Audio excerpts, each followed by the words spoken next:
think it's YTKilledRawDog, I guess, or people just call him Raw Dog. And I remember I actually saw one of his videos one other time before. I recognized him once I saw this video. The other video I saw was where he was saying he doesn't believe Max Kaiser and he doesn't believe the whole Andrew Maguire thing out of the CFTC and all that. He thought the whole thing was fake, which I'd have to strongly disagree, but doesn't matter. I didn't really say anything then anyways. I just saw the video and was like, I don't agree. But that was it. So he mentions quite a bit here, so I definitely want to do a video response on my forum, realistnews.net. There's a bunch of people talking about his video and what they think and what their ideas are, agree somewhat disagree, the whole thing. And I was like, people are asking me, what do you think about that?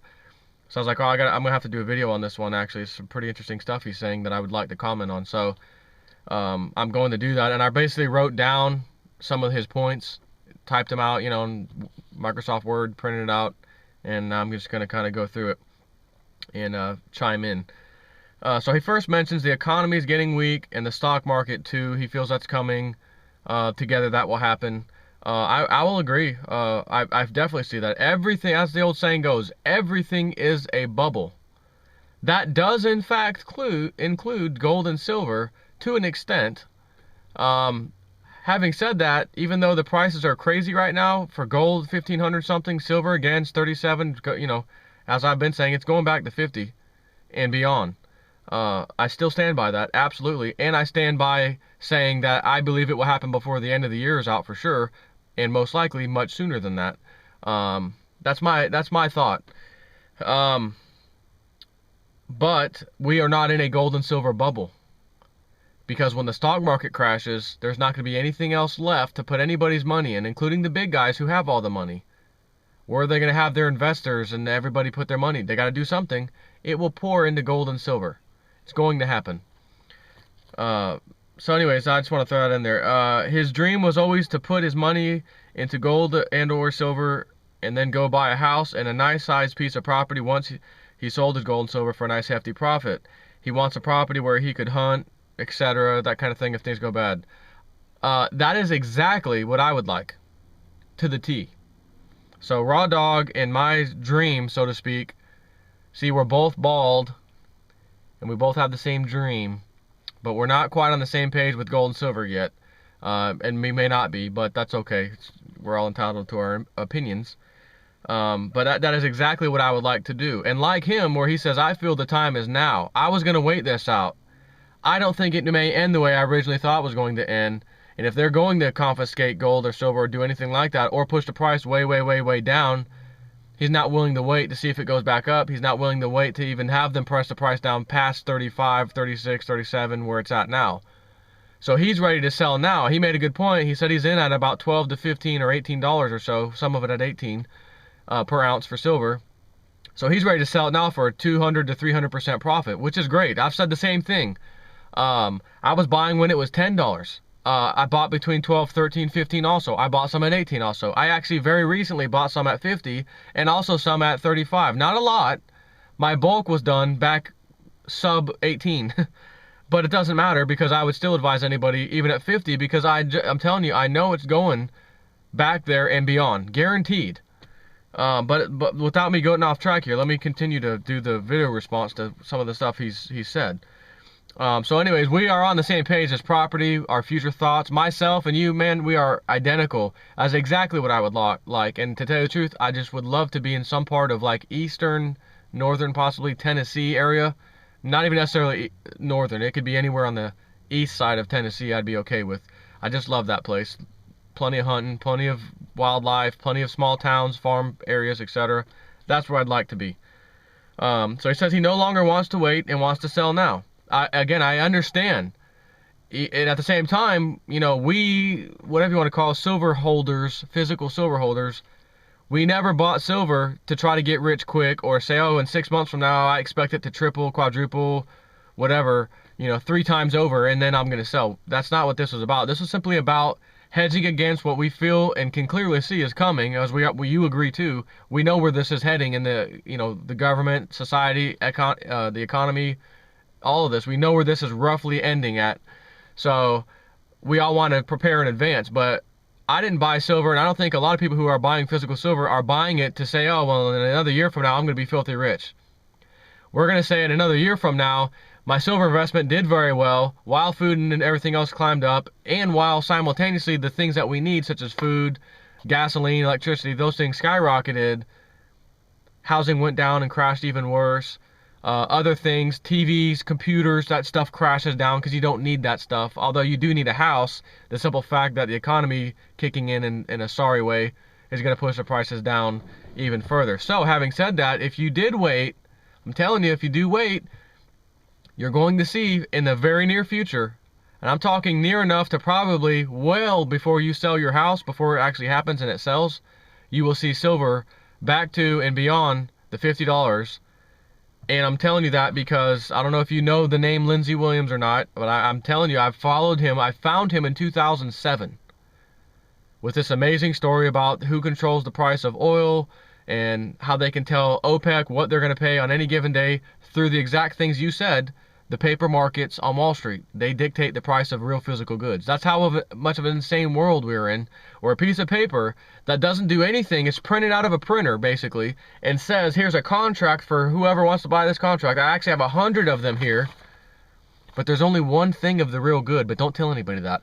There's 100 pieces of paper here, and we're going to trade them all out to whoever we want. And we're going to make sure that our guys who have the billions and billions of dollars, the guys at the IMF, the World Bank, the banking cartel, and their subsidiaries have the billions of dollars, they can push this piece of paper up and down whenever they want.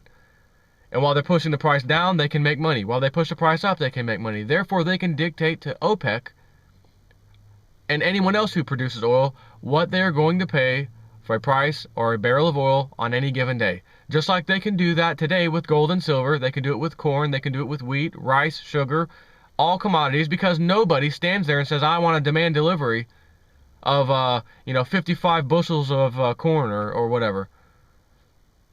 It doesn't happen. No one's gonna say, yeah, I want 17 barrels of oil, unrefined or whatever, right? Just give me some barrels of oil, ship it over to my garage. I'll sell it locally. That's not gonna happen. And then they realize this, so they can manipulate and they can get away with it.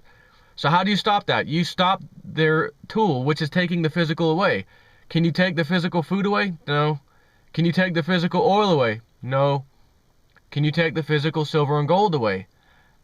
Yes. Yes, you can, actually. That's why it is crucial to stay in the silver and gold, in my opinion. Let me continue. Lindsey Williams, I found him in 2007. He said then the price of oil is going to $150 a barrel in the near future. It was $71 a barrel at the time that I think I first read it or saw it. 2008 comes around, it hits $147 a barrel. He's, the prophet of God, the psychic of all guys. And he already said in advance, don't call me a prophet and don't call me a psychic, because I'm not. I am a man of God, but I'm not any of those things. I just happen to know a couple of elitists, retired oil executives, that tell me the agenda and what's going to happen and why they're going to do it and make it happen. And I'm just repeating it. And as crazy as you may think it sounds, you can take it to the bank. It's good. It's going to happen. And he was right. And when I saw that, I said, holy cow, how could anybody come out and tell me what these Middle Eastern, quote unquote towel heads, as a lot of Americans like to call them, are going to pay for a barrel of oil? And they're probably loving it because it's $150 a barrel. And then he said, oh, by the way, I've recently heard from this was back when it was $150 a barrel. By the way, I heard from my friend again, oil guy, and he says they're going to push the price down real soon here to $50 and lower. It'll hover around 50 for the first part of 2009. The first half of 2009, it's going to go down to and below $50, and it'll hover around that point. People thought he was nuts out of his mind on these radio shows he did. He did multiple shows. And sure enough, it rapidly decreases. 140, 120, 110, 100, 80, 90, 60. When it got down to around 60 or 50, headline, Saudi Arabia. I did a video on this, by the way. It's called The Timeline of Lindsey Williams, or Lindsey Williams Timeline, or maybe it was called Lindsey Williams Was Correct and What's Coming Next, something like that. It's like an hour and 20 minutes I did this video of his timeline. And in there I put in the news articles where it says Saudi Arabia to decrease, 3 million barrels of production output a day to help keep prices back up because it's hurting them. What happens within 3 or 4 days later, the next headline, after they said and did follow through with their reduction in oil output, price goes down to 40. That shows you for sure the pieces of paper can make the price of anything, even though it doesn't have to back it, and they claim that there's some mysterious number of real physical items that really back it. There's not. They just keep printing this paper and paper and paper. But like all things paper, the days always come to end, and I am telling you, it's going to be the gold and silver markets that drive away that whole paper scam, which is probably going to make the rest of the scams on commodities, oil, wheat futures, corn futures, all that crap collapse as well. And you can actually have a real physical good setting the price of a real physical good through the normal, natural way of markets working, what they call the real market. Not a manipulated market, manipulated by a piece of paper, but an actual supply and demand market. So, if you don't know Lindsey Williams, Raw Dog, man, I gotta tell you, I've been following him since 2007. That's 4 years now. Every word out of his mouth has been right. And he has said some of the most absurd things as to why something's going to happen that I wouldn't even believe, even though I saw 2 other things happen that he said would, which I thought wouldn't happen. There's no way that's going to happen, then it does. So I'm now at the point where I don't give a crap what Lindsey Williams says, how ridiculous it is. I'll tell you what, I am going to pay attention. And I would bet my life's worth on his word, because he hasn't been wrong in 4 years now. And he has been keeping us up to date over the very recent months. In October of 2010, and I did a video on this. Go look it up. 2010, Lindsey Williams. Go type in Lindsey Williams, October 2010. That's all you gotta put in YouTube. You will see my ugly face on there, and you'll find Lindsey Williams' interview also. It's time-stamped. As we all know, you can't change the dates on YouTube videos. It's there. And he said, these elitists, through the oil guy telling him this, they want a crisis to start in the Middle East 4 to 5 months from now. That would put it February, March time frame. And what happened in the Middle East exactly in that time frame? Egypt started it, spread to Yemen, spread to Libya, spreading to Syria. And he said, when it spreads to Saudi Arabia, that's when they will have oil at $150 to $200 a barrel. That's where these elitists will put the price, and possibly higher than $200 a barrel once it gets into Saudi Arabia, and Saudi Arabia can't control the outbreak of people revolting. This was designed by them, and they pulled this off. As absurd as it seems, I can back up what I just said by telling you to go see those 2 YouTube videos. I did one commenting on him, and he did his own video. Find his video. Forget my video. Find his video from October 2010, calling such an absurd statement that they're going to have a crisis in the Middle East. As if a couple of, rich guys in a room can make this happen. Oh, they sure as hell did, didn't they? So, I'm saying this to anybody listening. I'm not just focusing this on Raw Dog right now, but the guy is right. Therefore, I found a source of information that is phenomenal. So if that source of information tells me, in very recent times, as of 2 weeks ago and less, gold and silver, gold's going to $3,000 an ounce soon, and silver's going to be between $75 and $100 an ounce soon. By God, I'm not getting scared out from 50 down to 35. I'm staying. And as a matter of fact, like I told people, buy even at 50 if you don't have any. Because it's not worth waiting to see how high they're going to let it go before they pull the rug out from under it, if they do pull the rug out from under it.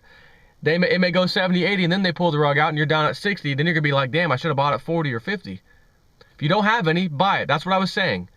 And I also said, if you do have some, you may want to wait and see if they push the price down, because then you can get it even more for cheaper.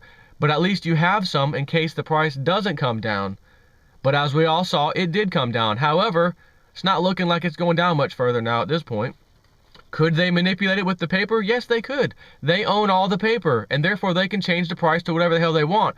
But if they crash the price down to $7 or $10 like you mentioned they could do, do you know how many people would be all in when they already thought they were all in again at $7 and $10 an ounce silver, cleaning out the entire physical market completely, thus collapsing the paper market? So they can't use that double-edged sword and say, well, let's crash the price down to freak everybody out. And then they look at the results and say, holy crap, everybody's now all in buying. I personally called APMEX. I did a video too on this. The week it crashed hardcore down to 32. I was on the phone with APMEX. I said, I just got to know, did people get scared out or not? I call, press 2 or whatever it is for sales. I'm on hold. 2 minutes on hold, 3 minutes on hold, 4 minutes on hold. It was over 4 minutes before they picked up the phone on a sales call saying I want to buy something. AppMex. 2 weeks before that, on Wednesday, Monex had the largest silver sale ever. I talked to the salesman. He said, we used to sell the amount that we sold today, or excuse me, 2 days, because it was a Friday that I called. He was referring to I actually called Monex on Friday to get a price. This was 2 weeks before the silver crash. And he said, oh, this last Wednesday, 2 days ago, we had the biggest sales ever. We sold more on that Wednesday, 2 days ago, than we used to sell in an entire, month time frame, just a couple, 2-3 years ago. It would take us all month long to sell what we just sold on Wednesday. This is while silver was rising. So I figured it was $50 and it crashed down to $35. Let me call AppMex, because that's another place I use. Again, I was on hold for 4 minutes and then he answered. I was like, listen, I'm going to be straight up. I don't want to buy anything. I know you have calls right now because I'm on hold. I'm just curious with this huge crash. What are people doing? Are they freaked out and did they get scared out? He said, man, we're getting sales out of control right now.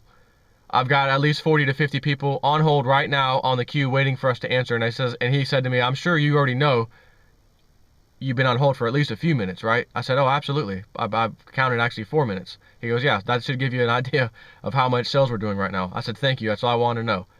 I could have easily called, and he said, and got right through. As a matter of fact, I did call last week, Thursday, I think, and I was on hold for maybe 10 seconds, and it went right in. And I asked him, how's, he just curious again, some other person, how y'all doing?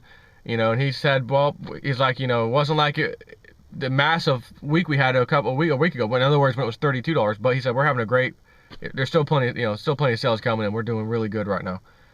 And could he be lying and just trying to trick me? Sure. But the thing, when it crashed to $32, that tells me he couldn't lie to me, is the fact that I was on hold for 4 minutes. You're not gonna fake that. Your boss isn't gonna allow you to put someone on hold for 4 minutes when a sale's coming in. You're scared he's gonna hang up. Get the damn phone. Make that sale. Obviously. So I just want to throw that out there. Lindsey Williams has said the next move up will be somewhere between $75 and $100. And he said all it was JP Morgan covering their short position in paper so that they don't have to collapse. That's it. That's all they did. End of story. And I'm telling you, if you can wait a little while, man, you better do it, because it'll pay off handsomely for you. I'm telling you. Before you sell, don't sell right now. I'm telling you. But at the same time, if you're scared and you want to make a move now because you feel in the next 6 months, a year, we're going to be in dire straits, and you don't want to be in a house, you want to be on your land, ready to hunt, ready to do your thing, man, I can't deny that. I can't say that that's a bad idea, because it's not. And even at your 200 to 300%, you win. You already won. So if you got to do that, brother, go for it, and I will actually stand behind you and say that's a good move. I want to do the same move as I mentioned to you, but I don't think I'm selling anywhere even below $100 an ounce. I'm confident it's going to go well above that, not just because the whole world's going to pay that price, but because as we print money out of control, as you said, we can't not print money. We have to print money. QE3, QE4, QE5, we have got to print. That's going to push the price of the gold and silver in America up, simply because the dollar value will go down. As we are seeing right now, we had this fake rally in the dollar index. Oh, look, great. Well, of course it is. It's compared to the euro, and the euro's in a crisis situation right now. You have two sinking ships. Oh, this one's been sinking. The United States dollar, look, the dollar's collapsing. Then all of a sudden the euro gets hammered below, where it used to be. Oh, now the dollar's rising. Hey, the dollar's back up to 76. No, it's not.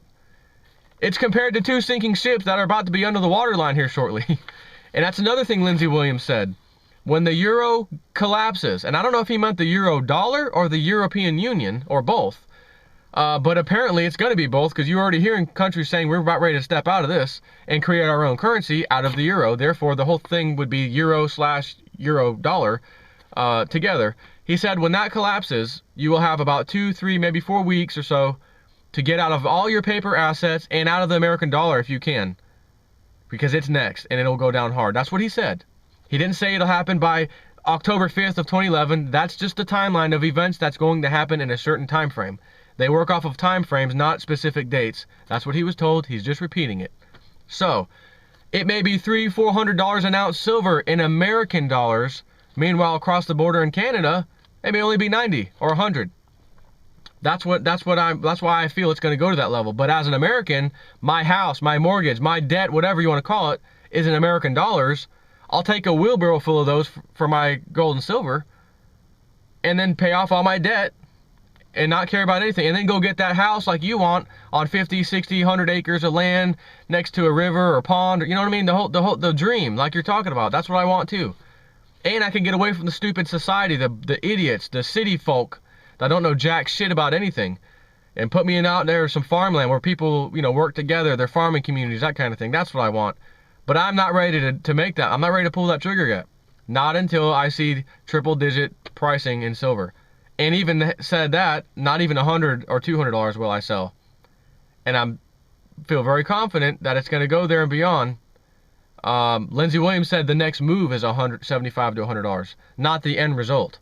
He also said by the end of 2012 is their timeline where they will have this crisis in, I guess, Saudi Arabia. Hopefully it lasts that long and they don't do this sooner, but that's their timeline to have that happen, have prices go way up for price of oil to $200 a barrel or so, and then at the same time the dollar will collapse, leaving the Middle Eastern countries with a bag full of nothing, bonds worth nothing.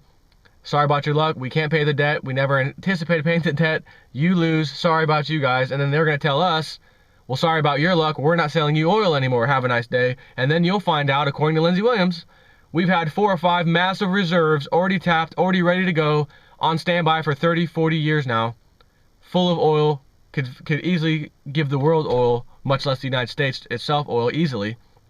But it was a national security stamp put on that long ago so that we could pull this off. And that's gonna end up happening. And oh, America, praise God, America has found some oil reserves. We already had them. They were already there, and that will be the news that you hear when this takes place, according to Lindsey Williams. Hasn't been wrong yet. I have got to get back on track to the rest of this page. Sorry for talking so long. He then talks about a deflationary crash with interest rates soaring, and the amount of debt we will have will soar while tax receipts will plummet. And I have my little notes here. Explain how the debt cannot and will not be paid, as I kind of just did through Lindsey Williams' example. The debt cannot and will not be paid off. It will collapse. It will crash. They will have to come out with a new currency, and they would like to come out with probably a world type currency or some other kind of currency backed by probably gold, but that's after they collapse the dollar. So this debt is not going to be paid off. You know, it won't be paid off. And again, Lindsey Williams talks about that. I just talked about it in depth too. He explains that the banks control. I'm talking about RawDog. He explains that the banks control the paper fiat money, and with their paper products on Wall Street, they can control the price of oil, goods, silver, etc. That's correct. And as I mentioned a minute ago, they can do that as long as there's no physical supply that people can take away from them. With gold and silver, people are taking that supply away from them. And when that goes away, you can't possibly have paper now saying, oh, it's worth this much, and we had a Wall Street sell-off today on gold and silver, and nobody can get any. People will no longer look at that and even use it as a tool, if they even tried to do that. And people would say, well, I've got it, no one else does, and now the industry needs it badly, much less the silver investors. I'm not selling it for any less than X amount of dollars. Real supply and demand will kick in. And because that will be exposed, everyone else is going to say, well, wait a minute, why, if that happened with gold and silver, how could you dare you tell us that it's worth this amount of price, but the real market, the physical market, is now this price? What about gold? What about oil? What about food prices? Why are they so high? You guys are doing the same thing with those on Wall Street with paper, and the people won't. There's no way that they'd stand for it at that point after it's been exposed. It has to be exposed first. If it's not exposed, the people aren't going to do anything. Once it's exposed, then they'll say, hey, you're hurting my pocketbook with food. Hey, you're hurting my pocketbook with oil. Those are also paper products, and those aren't even backed by anything because no one ever has delivery. You don't even have any in stock. It'll crash. So, and one of the things I said is people don't demand delivery for a futures contract of oil or food. They just don't. But they do, in fact, do it for gold and silver. And in recent times, the demand for delivery of gold and silver products has actually been increasing more and more and more and more as compared to ever before. Now, Not to say that it's a huge number of deliveries being demanded, but it is increasing and steadily increasing of people saying, I don't want the paper product anymore. Here's the rest of my money for the contract. Give me the physical goods. Deliver my goods, the silver and gold. And there's extraordinary wait times now that used to not be there. They're still able to fulfill the order, but now there's wait times that used to not be there, which of course you can see this coming from a mile away. If there's no wait times, then there's wait times, then there's longer wait times, then there's, shortage. So we also have the industrial use for silver, which isn't going away either. India and China have been huge purchasers of gold very recently. China's first quarter of 2011 in gold purchases is almost what they spent for the entire 2010 year. Mexico just bought some. India is buying some. Out of control. These guys are all in at $1,500+ an ounce gold. This isn't even a bubble. As I said, this hasn't even begun to be the bubble yet.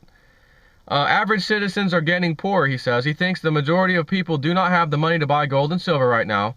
But you got to understand, it only takes a very, very, very tiny percentage of the population, and not just America. We're talking Western countries, Europe, everybody in the Euro state. All these people, they collect gold and silver too. They know the game. They're buying too. We're buying here. Canada's buying. It's not just America focused. So there is a world demand, so to speak, for gold and silver. And considering that, the percentage, I mean, if 1% of the entire world population bought just 1 ounce of silver, it's done. Kiss it goodbye. Gone. And it's not even going to take that because, again, who knows what these storehouses like the COMEX and these guys, they put on paper, oh, we have this much. The SLV, yeah, we've got this much. I think you guys might have that much on paper. Not real. Because we know you always cook the books on everything else, so why wouldn't you cook the books on this? Would this be the only thing you didn't cook the books on? No way. So, average citizens getting poorer, that's true, but at the same time, let me just continue. The chart of how much silver is in the COMEX right now shows that we are nearing the all-time record low of 100 million ounces of silver. They just said that the CFTC is handing over all the market manipulation duties that they would foresee. They're now giving that over to the LBMA/London exchange all of a sudden, out of nowhere. That's interesting. So, why would they do this all of a sudden? You know they are about to be in big trouble and are about to face the music, which is why they handed it off to some other party to deal with, while the criminals escape now in advance before the shit hits the fan. Like they always do. That's my opinion as to why they just handed off the market manipulation out of the CFTC's hands, because they know it's true. Max Kaiser was right. Andrew Maguire was apparently right. And now they're going to have to investigate this only to find out the guys are right. We can't cover this up anymore. What the hell do you want us to do? And then JP Morgan guy steps in and says, hand it off to London. That's where it took place. Hand it off to London. Yes, sir. So they're going to hand it off to them. And then they're going to find out it was true. There was manipulation. And then what do you think the price of gold and silver is going to do? Just based off of the news that it was true. Can you imagine? So there's never been a demand like silver than there is right now, ever. And I have that. You think $35 silver is priced right, and that it should. Let me turn on my car. It's getting a little warm in here. He thinks that $35 silver is priced right and that it should not have been $50. He said that it should have been if it should have been $50 an ounce, then why did raising margin requirements crush it back down to 50? For the same reason you actually mentioned above when you said they own the paper products such as the futures contracts that tell the world what the price of oil, food, corn, and silver are going to be on any given day. Since the paper price is what the physical price is set by, then pushing people out of the paper market by massive increases on margin would of course cause a huge sell-off, because they can't meet the margin requirements, so they have to give up that piece of paper that they loved so much because they could just flip it and make money off of it. Now they're forced to say, give it back to us. You can't play the game because you guys playing the game are helping cause the damn price to rise. So we're going to have to fix your little butts by raising the margin requirements to clean you guys out. It'll scare the other people out, the guys who don't know the true trend and the true what the true push behind silver is, which is dollar problems, economic problems, wars, all kinds of other issues that are causing the you know, rise, the printing of money out of control. That's the fundamentals driving silver. But we don't want the average person catching on to that. We want to show them that we can scare anyone out of the market, only to find out, as I called APMEX, how's business? You've been on hold for 4 minutes. I got 40 to 50 people on hold behind you. Oh, thanks, have a nice day. I don't want to keep you from making some sales. It didn't work. Not to mention, why did they just do this thing with the LBMA? We're giving you guys the manipulation basket. If any manipulation comes up, including what we already have, you guys are taking care of it. Because they don't want to be stuck with it when the crap hits the fan here, and probably the near future. I don't know how near, but near enough to where I don't care if it's a year or 2 years from now, it doesn't matter to me. I've got my gold or silver in my safe, bolted to the floor. It's not going anywhere. I don't care if you push the price down from 50 to 35. I don't get cleaned out. I sit back calmly and wait. Even though it does bother me to see them doing this right in my face, manipulating it, and I know they're doing it on purpose. Yeah, it bothers me. It gets right in the middle of my gut and pisses me off a little bit. But I know they're just doing their jobs. And when they do that, they're caused an influx of people to buy silver. And now they're probably saying, damn, I don't know if we should do that again.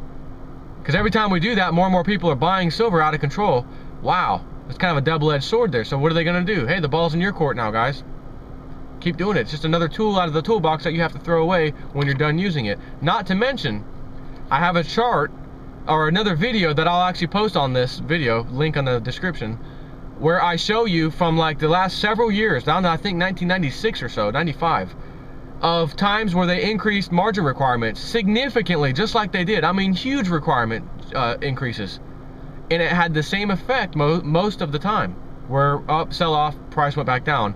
Only to find out in the near future after that, the price of silver went back up and met new highs, come back down, not met that new low again, went back up higher, new high, not some kind of new low, but not as low as it was before, that kind of thing. Every now and then there was a real big, like in 2009, they pushed that sucker to 10 bucks or so, right? With the Lehman Brothers collapse or whatever the hell that was, because they had a huge short position that had to be covered, I guess, at the time when they collapsed. So there's a massive sell-off right there, which either way, it pushed the price down, either way. But we have met new highs once again to levels we've never really seen before. So I'll stop there. Let me see. Go back to the next page. He thinks there is not enough physical buying of silver to make any difference. I completely disagree. Again, the chart right now, I got it yesterday, shows we are nearing that 100 million an ounce level in the COMEX, and that's, again, that's according to their paper reports that say, yeah, this is how much we have. Do they really have that much in their vault, so to speak? If it's anything like anything else these elitist bankers, financial guys do, the answer is not only no, but hell no, they're lying. But even if by chance, for some reason, there's some kind of regulation in there that just makes sure that they do have that amount in there, we're at all-time record lows according to the data that they're providing us. We're getting there. So I don't see, you know, even though it doesn't appear that anyone you can talk to on the street is buying physical gold and silver, plenty of people are catching on, and it's getting more and more and more, or there's more and more people catching on and buying more. As the chart clearly shows. I mean, you can't really deny that. And here's some interesting headlines from Reuters. UK government committee says it brings activities of large dealers on London Metal Exchange to attention of Office of Fair Trading. Next one. UK government committee says 4 large companies own LME registered warehouses. Calls that restrictive. Next one. UK committee names JP Morgan, owner of warehouser Henry Bath, as one of those 4 companies. Next one, UK committee says would be concerned if ownership of warehouses by dominant dealers, such as JP Morgan, on LME was anti-competitive. Guess what they're going to find? Exactly what that just said. They're going to find that all the ones who own those things are the same guys. So, LME says Minor Metals Trade Association assertion to UK Parliament on metals warehousing is, quote, unjustified and completely out of context. Okay. And there's another quote from Blythe Masters. Another big oops from Blythe Masters, who apparently has decided to move now officially investigated market manipulation practices to London and away from the CFTC. In the meantime, silver COMEX holdings continue to decline, and at last check are flirting with the record low. Well, actually, Blythe Mathers didn't quote this. In the meantime, silver COMEX holdings continue to decline, and at last check are flirting with the low record 100 million ounce level, as I just mentioned. Again, can you imagine literally what is concurrently happening at the LME and or LBMA? But neither of these is currently an issue, supposedly, once again, courtesy of our colleagues at the FT. He says, and again, this is now I'm done with that quote. This is back to RawDog. He says that people that think that there's going to be this mad rush into gold and silver, but he's not so sure. If that's the case, why is India buying huge amounts of gold right now? Same with China. Again, first quarter 2011, they purchased almost the same amount that they purchased all of 2010 year. And 2010 year was a huge purchase. Mexico just bought 100 tons of gold during the push down. Countries around the world are clearly preparing for a gold-backed currency of some shape or form. So you're not going to have a gold-backed currency being confiscated. That's for sure. But they also don't want people catching on that, hey, that's the real thing to get into. No, the governments and central banks are now doing that, preparing. So if you, as a wise person or a wise investor, would pay attention to, our surroundings, we would see that, hey, why are they buying gold right now out of control? Why are these, just because they feel like having it, it doesn't do anything? They like seeing these bars stacked up in a corner somewhere? No. They know the end of paper is near. And what follows the end of paper near, when people finally wake up and demand change, we want change, the government gives them the change, the same change that history gave their people back then. We'll back it by gold, settle down. But in the meantime, prices of silver and gold will be out of control until people do settle down. That's when I plan on being out of the market or out of my silver before that happens. He says people are not worried about buying gold and silver or maintaining their wealth since they don't have any wealth for the most part. They only live paycheck to paycheck. This, I gotta tell you, this is not, I mean, this is true for a lot of people, but remember, it only takes a tiny percentage of people to clean out the gold and silver markets easily, if they all really wanted to. And we're getting to that point where it's going to happen. When the stock market crashes, gold and silver will be the only thing to invest in, as clearly the precious metals are already on their way back up, even after the massive push down to $32. I'll also add that people who live paycheck to paycheck, who get hit worse when the dollar is printing to infinity and prices go way up for all the needed things such as food, electricity, gas, oil, etc.,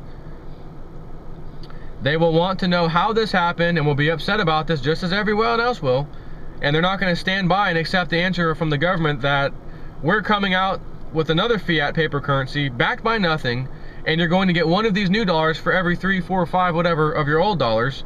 And by the way, it's not backed by anything, just like your old currency. No way in hell will that happen. It has to be backed by something. In history, thousands of years of history, doesn't just suggest it's gold and silver. It demands and says factually it's gold and silver. That's what history says. No one's going to accept this. I mean, that won't go that way. They would demand a gold or silver backed currency, which is why I believe all other smart countries like China, India, and a lot of other countries that I don't need to mention right now are moving into gold as well as some silver. All it takes is one country to come out and say our currency is backed by gold or precious metals, and the other countries will have no choice but to follow, because all of the money in investments will pour into that country, guaranteed. And as a matter of fact, Zimbabwe, of all places, with their hyperinflation and their crazy printing of dollars, is already in the process of doing just that, because they have huge amounts of gold and precious metals in the ground there. And they're asking, they said in the article, why didn't we think about this earlier? That's where they're heading now. They're going to start mining their own gold and having a gold-backed currency. Libya was also going to do that. And they were also going to dig really deep into their own water, freshwater reservoirs deep underground, instead of importing water into their country. And we see what happened to that country recently. They were going to do the same thing that Zimbabwe's talking about with the gold. Now, sorry, we got to go liberate the Libyan people all of a sudden, just like we always do. So, thus, this gold and silver shortage would begin, if it hadn't already, once a country makes that official statement and actually has a currency that's already backed by gold, ready to go. He mentions several times a deflationary spiral is coming, possibly. this could be true, and if it does, his land, his house, his building costs, all that stuff he wants will be coming way down, even way below the prices that it's at now, while simultaneously gold and silver will be going up. It's a win-win situation if you wait a little longer. I feel that. He said they confiscated gold in 1935. Well, they didn't completely just confiscate it. In other words, give it to me, piss off. They paid people for their gold at what was supposedly the fair market value, which was at $20 an ounce that time. Within 1 year of that, gold went to double at $35 an ounce. Gold and silver were currency back then. Okay, this is my comments. Gold and silver were currency, was money back then. That's why they said give it all up, because there's a lot of it out here in this country, and we need you guys to get on the paper asset. And their executive order said take all your gold and take it directly to a Federal Reserve Bank, of course a privately owned bank. Take it there, they will give you the paper money in exchange. You know, failure to do this, $10,000 fine, blah blah blah. But there were exemptions in there. If it was a certain amount of gold, less than a certain amount, you didn't have to turn it in. If it was some kind of type of gold, you didn't have to turn it in. Anyways, a lot of people turned in their gold and got the paper money. But gold and silver was money then. Today, gold and silver, technically speaking, isn't money. Paper money is money. So if the whole freaking country has all paper money, they don't have a choice, that's what money is, that's what they're doing, then that is what it is. So if there's a tiny few of us, let's just say, let's be crazy, let's be real crazy, and say 5% of the American population owns gold and or silver, as we do, coins, not a little jewelry. We're bullion. We got gold and silver. I'm quite sure that 5% of the American population, not even close to that, doesn't have gold and silver bullion. But again, let's be real nice and say that they do. Do you think the government's going to confiscate everyone's gold and silver bullion when 95% of the other population is already sitting on paper currency anyways? Why do they need to confiscate the little 5% and cause all that ruckus and potential outcry and potential who knows what for stealing people's gold, so to speak, when the rest of the world isn't going to be doing that, and everyone's going to look at the United States as, why are you doing that when the rest of the world's all in on gold and silver? It's not going to happen. They're not going to go through that, because the reason that no one, like you said, hardly anyone owns it. It's different back in the 1900s when everybody owned gold and silver and then was told you have no choice but to use paper only, because it was in the transitional phase where gold and silver was still money, but paper with the little, you know, backed by gold stamp on the dollar notes was on there. You can go to a bank with that dollar or $20 bill or $50 bill, give me the equivalent in gold, and the bank would actually hand you the coin. That got, no, do away with that. We want strict paper. So now they try to take all the gold out of our market, out of Americans' hands. It's the opposite now. And far more than the opposite. There's way less people owning gold and silver now than you can imagine, even though it's quite a bit when you look at the supply that the world has. Having said that,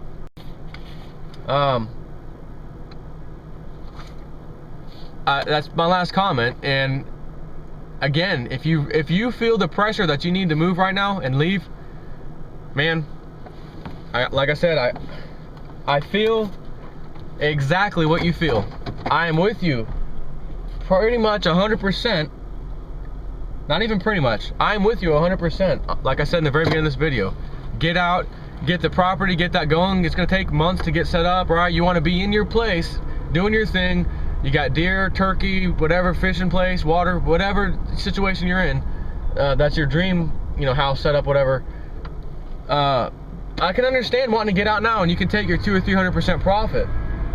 But myself, for as long as I've been researching this stuff, which started in around 2005, 2006, I'm always early on what I think should be happening soon. Oh, that should happen way early, which is probably a good thing, because I've been able to prepare way better than I ever thought I could, because I've been, you know, kind of extended this time period, if you will. So, you know, man, I just don't know if I'd sell right now if I was you. Again, Lindsey Williams, he's always right. The next move with silver is going to be 75 to 100 ounces. And I know if you look back at some history, you say, well, look how long it took silver to go from, you know, $4 an ounce to even like 15. Man, it was years and years and years. I don't want to wait years and years and years to see $35 silver maybe go to 60. And I'm telling you, it's not going to be years and years and years to see it go to 60, but I will tell you it'll be months when it goes to 60 as opposed to years. I'm very confident on that because everything is speeding up. One of the things I've studied was about the Mayan calendar and these crazy cycles and you name it. I mean, I've studied all kinds of stuff, which led me to where I'm at today, by the way. So I can't knock some of the stuff that I researched, but I've been able to see how these cycles do in fact speed up. Things happen in a more compressed time frame, so to speak, and a lot of times as technology increases, that fuels that speed up of things happening, which, I mean, it makes sense. But look, I mean, look how the market crashed, you know, 1929. Then we had a market crash 1987. You know, then the next one kind of, you could say, was after the, you know, the dot-com bubble, so to speak. And then we had one in, you know, 2008, like you mentioned. They've already exhausted all that money. They're printing out of control. The market's due for a huge correction. I'm talking stock market again, to crash. And as Lindsey Williams said, I didn't mention this earlier, but he said this too. This he said a good little while ago. He says they're going to make that market go back up. While the market should never. Hang on. Parsons Avenue. Do you know where that's at? Not this light. Next light. Next light. Next light. They think because I drive an ex-police car that I'm just officer friendly. It's all good. You gotta help my peoples.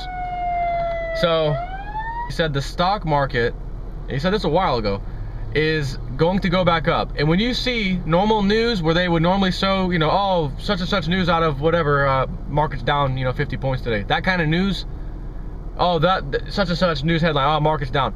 It's gonna go up. And when it can't go up, there's no possible way you're thinking to yourself, it can't go up any higher. It's gonna go higher. And then when you think that, okay, it's at the top, they're gonna make it go higher. He said they're gonna pull every last sucker, and that's the word he used, a sucker's rally. They're gonna use this sucker's rally to pull in every last sucker into that market. And the only way they can do that is to defy logic, defy market principles, right? Defy these charts that say it shouldn't do this. Well, it's going up, I might as well get back in. I mean, I've been out for a while now, I might as well get back in. And they're gonna get every sucker back in, and then they're gonna pull the rug out from under them. And the market will collapse, heavy duty, according to Lindsey Williams. And again, if we market crash 1929, next market crash 1987, next market crash, technically speaking, commodity or the internet bubble, all that, 2000. Next one, 2008, which was printed out of control. It did crash to 7,000, huge drop there, back up. The next one's going to be even sooner, right? So we went from decades to years to just a few years to, you know, now 3 years or so. It's coming. The big collapse is coming, and this is according to Lindsey Williams. Therefore, gold and silver prices are going to be going up, as he said. And he did say, gold and, according to the guy, gold and silver will not be coming down. They will continue the trend up, up, up, up, up. They are going to go way up. And the prices that they will go to, according to Lindsey Williams, will go so high that you will never ever believe it if it didn't actually happen. When it does happen, you won't believe the prices that they're going to go to. So everyone got on his case. Hey, you said it wasn't going down, it was 50 and it went to $35. JP Morgan had to cover its short position. Notice gold really didn't move much. It's going to go back up, and by the way, it's good. The next move is $75 to $100. That's what he said. I have to follow him because he's been right the whole time. I'd be a fool not to. So I will leave this long ass video as that. I'm sorry for making it so long. I really wanted to cover a lot of things because I really, man, I wish you don't go out right now and sell your gold and silver. But at the same time, I'm torn because I understand what you're feeling and your thoughts. Maybe we may not get what we thought right. Maybe they're gonna extend this a little longer than normal. Maybe I don't want to be in that situation. I got a profit now.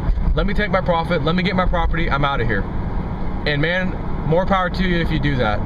But at the same time, once you do that, if you see prices in the hundreds of dollars an ounce after you're already there, and it's a short amount of time potentially, I don't know, you may be a little upset that you couldn't build this other piece of property or building. Man, I wish I had that money now.